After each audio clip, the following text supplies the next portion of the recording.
Buenas noches, hermanos. Dios les bendiga. Estamos en nuestra tercera noche de Santa Convocatoria y esperamos que esta noche, hermanos, cada noche, pues, desde los cantos, los temas que se presentan, pues, puedan ser una bendición para cada uno de nosotros. La lectura bíblica prácticamente es la misma que estamos usando todas las noches. Dice: venid a mí todos los que estáis trabajados y cargados, y yo os haré descansar. Llevad mi yugo sobre vosotros y aprended de mí, que soy manso y humilde de corazón, y hallaréis descanso para vuestras almas, porque mi yugo es fácil y ligera mi carga. En Éxodo 33:14 nos dice: Jehová le dijo, mi presencia te acompañará y te daré descanso. Hermanos, desde la antigüedad, uno de los deseos de Dios para su pueblo es justamente proveer ese descanso tan anhelado del ser humano.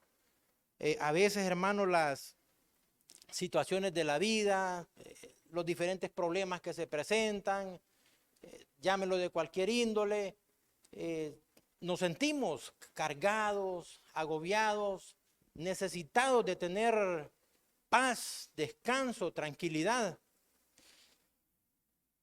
Así que sin importar, hermanos, cuán cargados o cansados estemos, Jesús nos hace la invitación de venir a Él.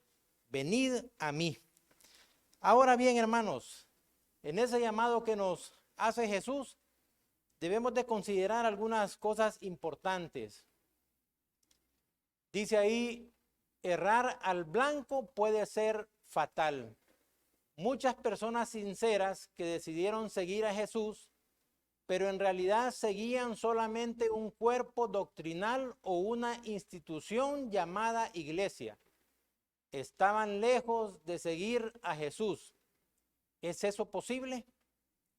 ¿Creen ustedes, hermanos, que eso sea posible en nuestra iglesia, que nuestra experiencia cristiana, que nuestra experiencia, llamémoslo así, de relación con Jesús, esté más ligada a conceptos doctrinales o a un nombre de X iglesia? Dice ahí que eso es posible y que nos puede pasar en nuestra iglesia. La congregación de fieles, nosotros, es el cuerpo de Cristo y las creencias fundamentales son sus enseñanzas. Sería incoherente colocar a Dios en el extremo opuesto de su iglesia o en contra de sus principios doctrinales. Ir en pos del Salvador implica una relación de amor, una relación personal que tiene el poder de cambiar nuestras vidas. Entonces, dice, miren qué interesante esta pregunta. ¿Cuál es la razón por la que muchas personas el evangelio no les hace explotar de alegría? ¿Por qué hay tantos cristianos que no despiertan de mañana con ganas de gritar que aman a Jesús y que son fieles desde que lo conocieron? Ahora yo les pregunto, hermanos, ¿creen ustedes que es necesario andar gritando a los cuatro vientos todos los días que amamos a Jesús? Para que la gente sepa, valga la redundancia, que amamos a Jesús. ¿Ah?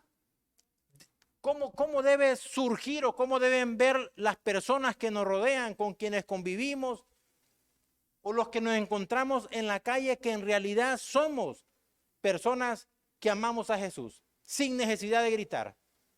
¿A través de qué? A través de nuestra vida. ¿Qué implica eso a través de nuestra vida? Corby dice: a través de testimonio. ¿Qué implica? Relación. Si nosotros tenemos una relación íntima con Cristo Jesús, hermanos, no va a haber necesidad de gritar. En realidad deberíamos reflejar a Cristo Jesús en nuestras vidas. Deberíamos de reflejar el amor de Dios en nuestras vidas. Pero para eso, como decía, bueno, nuestro testimonio implica relación, implica vivir cada momento con Cristo Jesús.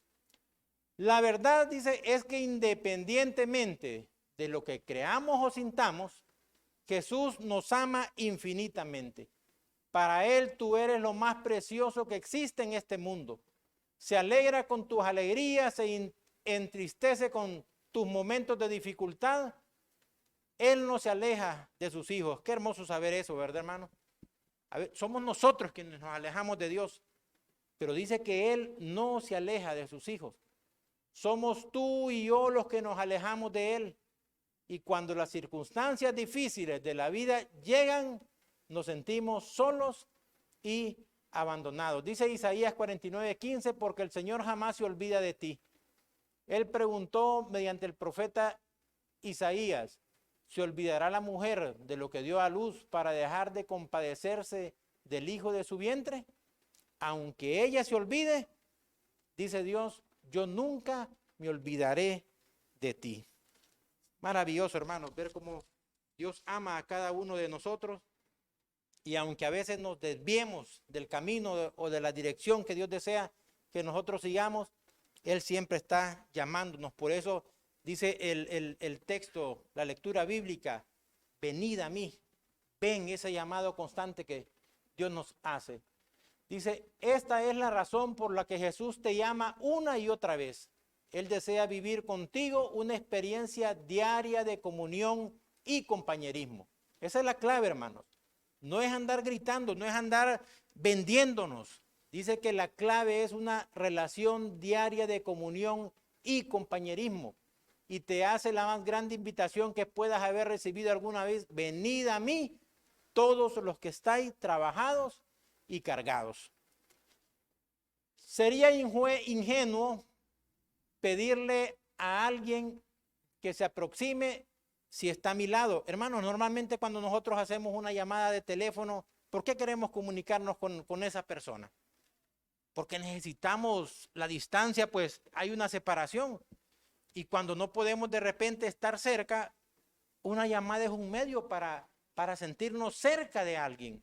Porque a veces tenemos que recorrer distancias de una ciudad a otra, por ejemplo, para ir a visitar a un padre, un hermano o un amigo, por el deseo y la necesidad de ¿qué? De estar cerca.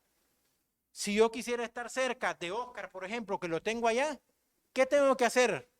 ¿Llamarlo o ir? Así que mis hermanos, en ese contexto, Dios viene y ¿qué? Nos llama, porque el deseo de Dios, ¿cuál es?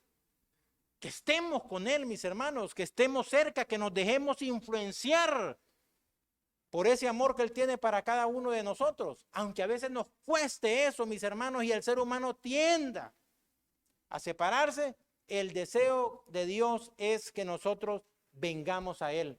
Por eso dice ahí, qué ingenuo sería que Corby le diga a Sandra, vení, las tenés al par. O que Oscar le diga a Jenny, vení, o que Julia le diga a Sofía, vení. Yadira a su hijo, vení. No tendría sentido, lo tienen al par. Es porque estamos distanciados y alejados que Dios viene y nos dice, vengan.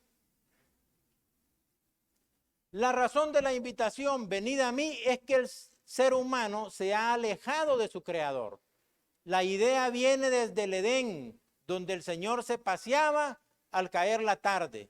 Y nos habla ahí del verbo hebreo jalab, que se traduce como pasear. Lo encontramos en Génesis 3:8. Puede traducirse también como caminar. La raíz hebrea jalab describe el deseo divino de no separarse de sus criaturas. ¿Qué hace el pecado, hermanos, según lo que dice la Biblia? ¿Qué hace el pecado entre Dios y el hombre? Separa, mis hermanos. El pecado, por el contrario, es la conducta egoísta del ser humano que se aparta voluntariamente de su creador para iniciar un triste peregrinaje de muerte. Dice El Camino a Cristo, página 26. En su estado de inocencia, la mujer y el hombre gozaban de completa comunión con aquel en quien están escondidos todos los tesoros de la sabiduría y del conocimiento. Pero después de su caída, no pudieron encontrar gozo en la santidad e intentaron ocultarse de la presencia de Dios. Esa es todavía la condición del corazón que no ha sido regenerado. No está en armonía con Dios, ni encuentra gozo en la comunión con Él. Desde aquel trágico día, el ser humano vive escondiéndose de Dios. En el Edén, hemos escuchado la historia, mis hermanos, se ocultó entre los árboles. Cuando Dios preguntaba, ¿dónde estás? ¿Por qué se escondieron? No, que tenía esto, que lo otro, aquí, que allá, pretextos, mis hermanos. Y hoy en día, mis hermanos, ahí menciona acerca de árboles. También nosotros podemos tener diversidad de árboles en los cuales nos escondemos a veces del tiempo que deberíamos dedicarle a Dios o de buscar de Dios. Y puede ser que pasemos ofuscados con el trabajo, mis hermanos, o ofuscados con la familia, o ofuscados con tantos afanes que se presentan en la vida. Yo a veces, en esta semana, comentaba con alguien y yo le decía, esta semana ha sido de locos, perdón, la semana pasada, una de trabajo y cuestiones y una y otra situación. Y yo le decía a esa persona, a estas alturas, yo no sé si es Dios que me ha mandado un montón de trabajo o es el diablo que quiere tenerme ocupado, que no tenga tiempo para nada. Y hermano, a veces las ocupaciones de la vida justamente son árboles en los cuales nos escondemos y nos impiden, mis hermanos, buscar de Dios y mantener esa comunión con Él. Pero lo importante de esto, mis hermanos, es que el llamado de Dios, aunque usted se esconda en el árbol más grande, frondoso, mis hermanos, de tal manera que usted no pueda verse, Dios siempre está constantemente llamando, vengan a mí. Dice, el pecado nos hace creer que podemos confiar en nuestras propias ideas, pero el tiempo se ha encargado de demostrarnos que hay un camino que al hombre le parece derecho, pero ¿cuál es su fin? El fin dice que es de muerte. Qué pena que el hombre abandona a Dios, pero el Padre de amor nunca abandona sus hijos. Hermoso, hermanos. Nosotros abandonamos a Dios, pero Dios nunca nos abandona a nosotros. Y Él sigue llamándonos, invitándonos a que renovemos esa experiencia con Él, a que fortalezcamos esa experiencia con Él. Dice el libro de Malaquías 3:7, les advirtió, pero si se vuelven a mí, yo me volveré a ustedes. Yo, el Señor de los ejércitos, lo he dicho. Pero ustedes dicen, ¿cómo está eso de que debemos volvernos a ti? Increíble, mis hermanos.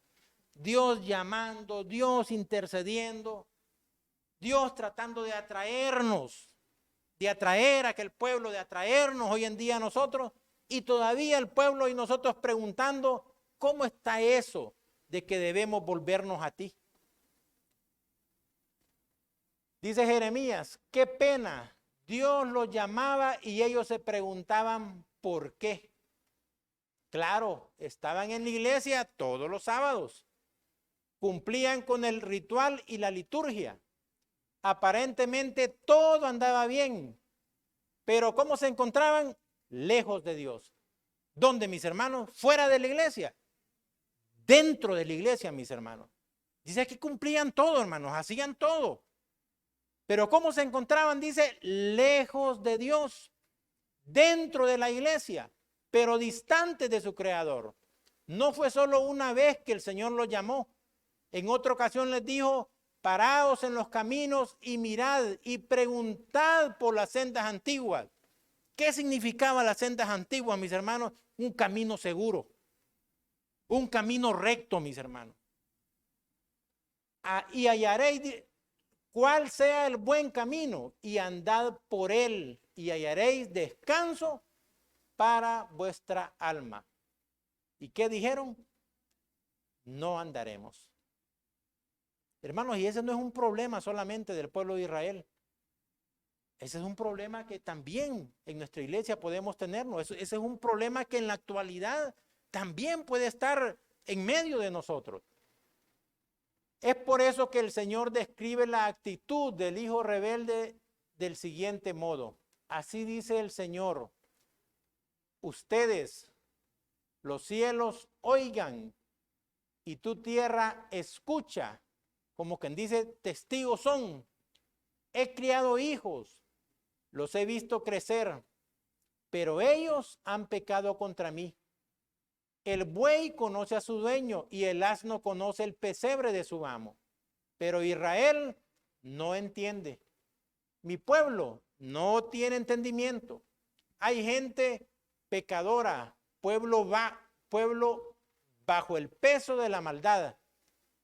Hay simiente de malvados, hijos corrompidos que han abandonado al Señor. Han provocado la ira del Santo de Israel. Le han dado la espalda. Hermanos, ese texto me puse a buscarlo en el comentario bíblico a ver qué implicaciones tenía todo lo que mencionaba ahí. Y miren qué interesantes las cosas que dice. Se rebelaron contra Dios, faltos de discernimiento, han abandonado a Dios, se enemistaron con Dios, han retrocedido para ser extraños para Dios, han perdido su rango y dignidad. ¿Hasta dónde nos puede llevar, mis hermanos, y acarrear el hecho de rebelarnos contra Dios? De ponernos en oposición contra Dios, de no aceptar, aún dentro de la iglesia, mis hermanos, el llamado que Dios nos hace a venir a Él. A venir a Él en una actitud, mis hermanos, cuando el texto menciona y habla de yugo, bueno, que Mon va a hablar de eso, hermano, eso tiene una connotación de servicio, de deber, de obediencia, de entrega, mis hermanos. Y cuando Jesús nos llama, eso espera de cada uno de nosotros. Servicio, deber, obediencia a Él. Dice el contexto de la invitación de Cristo. La invitación de Jesús, venid a mí todos los que estáis trabajados y cargados. Fue dirigida al pueblo de Dios en aquellos días. Pero para entenderla correctamente es necesario conocer el contexto en el que Jesús la presentó. En los versículos anteriores a la invitación, Jesús expresó su decepción con 3 ciudades en las que había predicado y realizado muchos milagros. El maestro se refirió especialmente a los habitantes de Corazín y Betsaida. Estas ciudades estaban habitadas mayormente por gente que se esforzaba por cumplir el ritual de la religión. ¿Por qué entonces Jesús las reconvino? Por la falta de arrepentimiento a pesar de los milagros que se habían efectuado. ¿Cuál era la característica de estas ciudades? Dice que estaban mayormente habitadas por gente que se esforzaba. ¿Por qué? Por cumplir el ritual de la religión. Hermanos, no eran ajenos a este ambiente. No es que no conocían a Dios. No es que eran paganos o gentiles o eran del mundo, como nosotros llamamos hoy en día. Podríamos decir, pastor, que esa gente era cristiana, si usáramos un término más moderno. ¿Y qué dice ahí? Porque la falta de arrepentimiento, a pesar de los milagros que se habían efectuado ahí, por eso Dios dijo, bueno, a lo mejor si se hubieran hecho esos milagros en otro lado, aquellos sí se hubieran convertido de corazón, no una conversión superficial o aparente. Porque al parecer los paganos tienen más disposición al arrepentimiento que los que se consideran pueblo de Dios. ¿Será porque los aparentemente religiosos se sienten orgullosos de su religiosidad o que su iglesia es la verdadera? Es posible que la persona religiosa se adormezca en la rutina de una piedad formal provista de raíces profundas.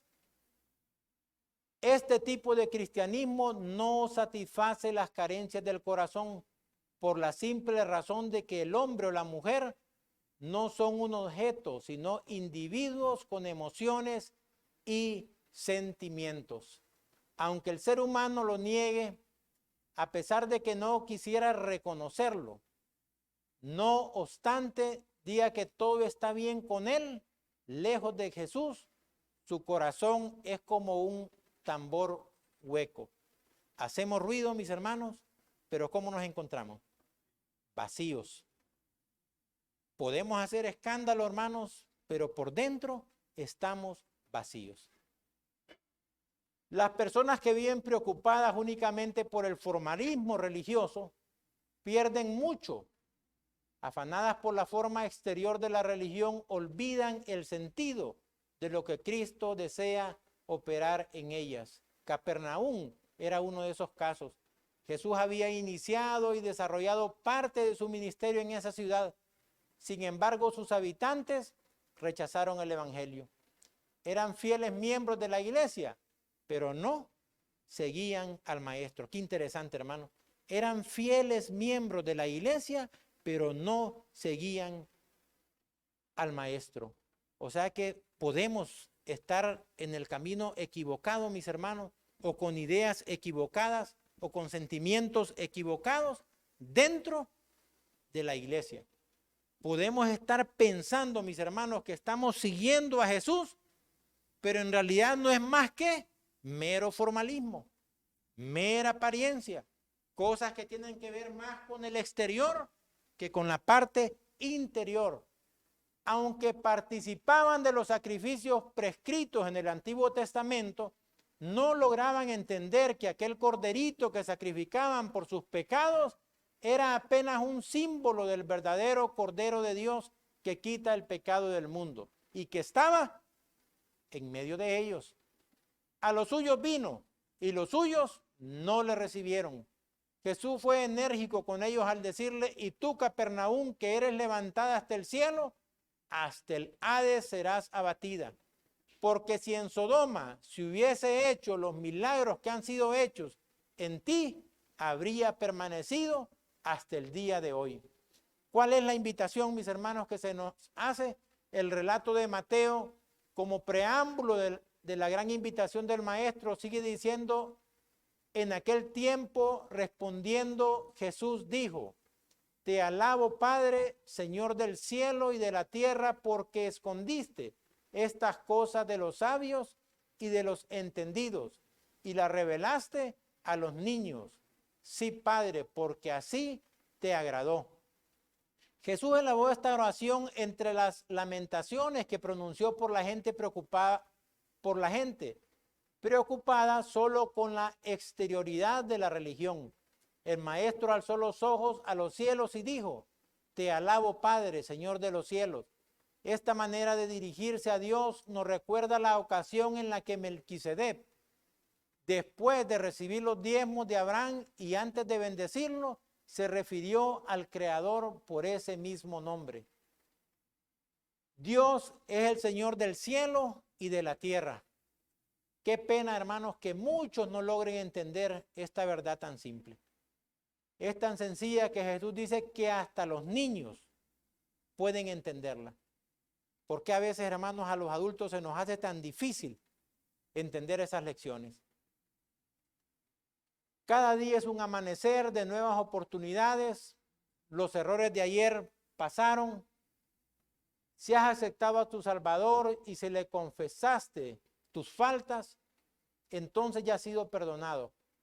Ahora debemos vivir por Jesús. Hay mucha gente que murió por Cristo. Lo conocemos, lo hemos escuchado, mis hermanos, lo hemos leído. Hermosas historias de mártires de la fe, cómo estuvieron dispuestos a entregar su vida por Cristo Jesús. Hoy Él no espera que seamos despedazados. En los circos romanos, que seamos despedazados por defender nuestra fe. No te pide que te quemen vivo por tus principios. Lo único que anhela es que vivas y revivas cada día con tu Señor y Redentor. O sea que, resumiendo, mis hermanos, lo que Jesús nos pide es una experiencia personal y íntima con Cristo Jesús cada día de vida que nos preste. Hermanos, que depongamos nuestros intereses, nuestras ideas, nuestros afanes y nos centremos, mis hermanos, en qué es lo que Dios desea para mí y qué es lo que Dios desea hacer con mi vida. Que nos pongamos, mis hermanos, en modo de obediencia, servicio y deber. y que cada día de nuestra vida, mis hermanos, sea una experiencia personal fortalecedora con Cristo Jesús. Que Dios pueda bendecirles en esta noche.